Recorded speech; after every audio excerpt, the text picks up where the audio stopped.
C'est la prunelle de Joël.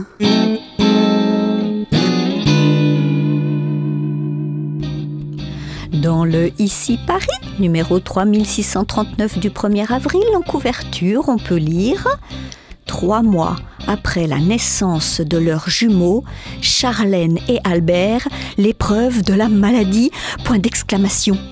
Page 9, on peut lire à nouveau, je cite, « Albert et Charlène, l'épreuve de la maladie !» 3 mois seulement après la naissance de leurs jumeaux, le couple princier doit affronter ce qu'il y a de pire pour un parent. Point d'exclamation. Si on regarde la tête des parents, ça fait flipper. La maladie, vue comme ils la regardent, elle doit être grosse et moche. Oui, sauf qu'on connaît la chanson maintenant. Parole, parole, parole. Alors, la maladie, pour leurs jumeaux, même si les têtes choisies sont atroces, est sans aucun doute la plus belle des maladies. La maladie d'amour. Alors, pas la peine de lire l'article, de toute façon, c'est Ici Paris qui est... malade, complètement malade. Faire croire que des parents vivent le pire face à leurs enfants malades, alors que la petite Gabriella a juste, je cite, une mauvaise toux. C'est moche. Ici, Paris, raté. On n'y a pas cru à votre titre. Allez, à force d'écrire du n'importe quoi. Tout du sport votre main, le vent nous portera.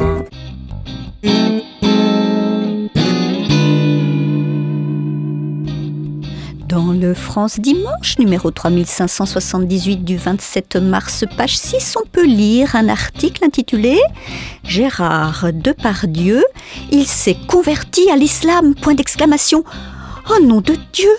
Ben mon cochon, ça va lui changer la vie! Ça va pas le saouler à la longue, cette religion?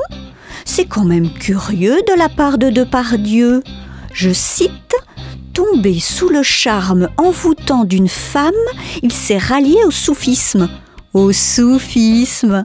Alors là, je commence à avoir des doutes, parce que Depardieu ne s'est pas rallié au soufisme, il s'est rallié au sans-fisc. Et puis les soufis sont censés se purifier l'ego. Je ne sais pas si notre Gégé, avec son resto à Moscou, qu'il a appelé tout simplement Gérard, a l'ego purifié. Mais ce qui est sûr, c'est qu'il a bien gros l'ego. Et s'il n'avait que l'ego à se purifier. Bon, ça sent encore le titre racoleur.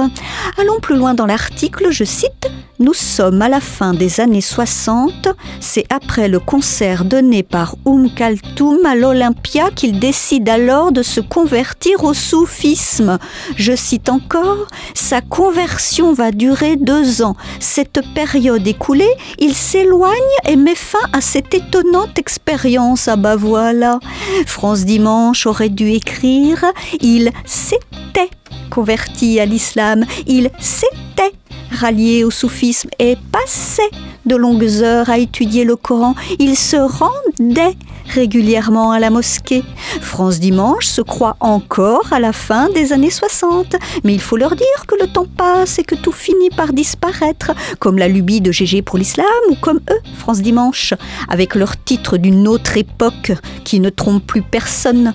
Dans un futur magazine, le France dit vrai, on lira peut-être un jour un article intitulé « France Dimanche s'était trompé de temps. Les verbes présents auraient dû être conjugués à l'imparfait. Du coup, ce fut le magazine qui devint imparfait et qui disparut à jamais. »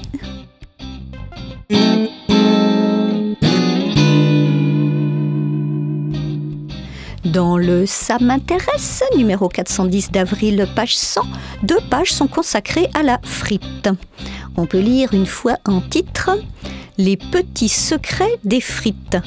Oui, tout petits les secrets, car à part apprendre que l'engouement des Français pour les frites ne s'effrite pas, on n'apprend pas grand-chose d'autre.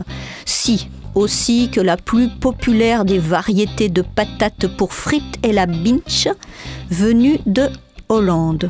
Dommage pour François qu'on parle patate à frites et non pas patate politique.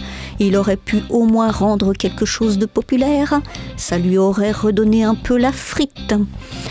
On nous dit aussi que la tendance, c'est, je cite, « frites à la carte pour bistrot à la mode ». Alors là, Nick doit apprécier. C'est pour lui ce genre de bistrot. Dans le Marianne, numéro 936 du 27 mars, page 50, on peut lire un article intitulé « Raide comme l'amidon. Les frites l'enivrent pour de vrai ». Je cite « Nick, lorsqu'il mange des aliments riches en amidon, présent notamment dans les pommes de terre, comme son estomac contient 400% de plus de levure que la normale, crée une fermentation et produit de l'alcool. Du coup, un repas riche en glucides équivaut pour lui à 7 verres de whisky. » Vous imaginez Nick qui arrive au bar à frites. Le serveur lui demande « Qu'est-ce que je vous sers à boire avec vos frites ?» Et Nick qui répond « Un verre de frites, merci. » Bon, il faut qu'il fasse attention quand même, Nick, parce que si le serveur ne connaît pas sa maladie, il pourrait croire qu'il se moque de lui et ça finirait par se friter pour rien.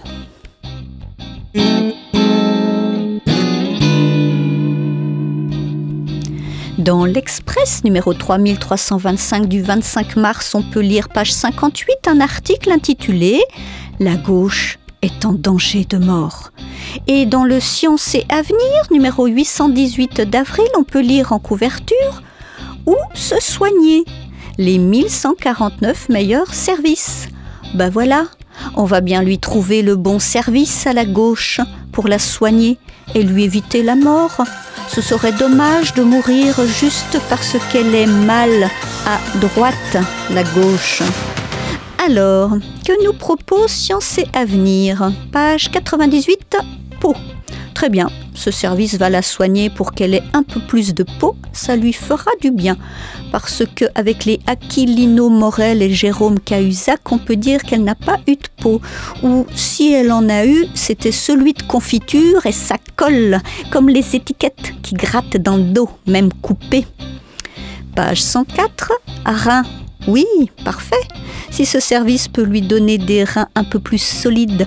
Ceci dit, au départemental, elle n'était pas en insuffisance rénale. 55,74% des voix, c'est correct pour Rennes.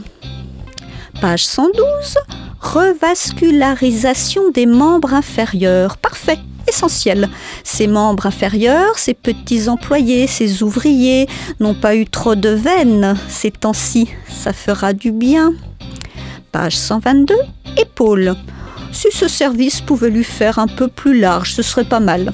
Si on étudie sa macroéconomie à la gauche, ça manque un peu de largeur d'épaule. Page 124, chevilles. Pour certains, ceux qui sont partis, possible qu'il y ait nécessité de les dégonfler un peu. Enfin, page 150, proctologie. Ah oui, très bien, un peu moins de protocole et un peu plus d'action. Ben voilà, elle ne va pas mourir, la gauche, elle va se soigner. Ça lui permettra de se défendre à nouveau et lui évitera de se reprendre une bonne droite aux prochaines élections.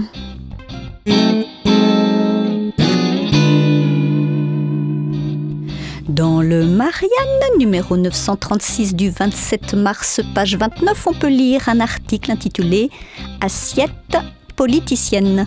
Je cite « Nicolas Sarkozy est favorable à la suppression des menus avec ou sans viande de porc dans les cantines scolaires ». Et dans le Cuisine et Vin, numéro 163 d'avril-mai, page 91, on peut lire un article intitulé « Variation autour de la quiche lorraine ». Oh non, je le vois venir, Nicolas. Il va vouloir nous resservir au menu sa fameuse quiche lorraine, la vraie quiche, qui mélange tout, raconte des salades et qui en tient une bonne couche. Pitié, pas elle, Nadine Morano-Quiche. Une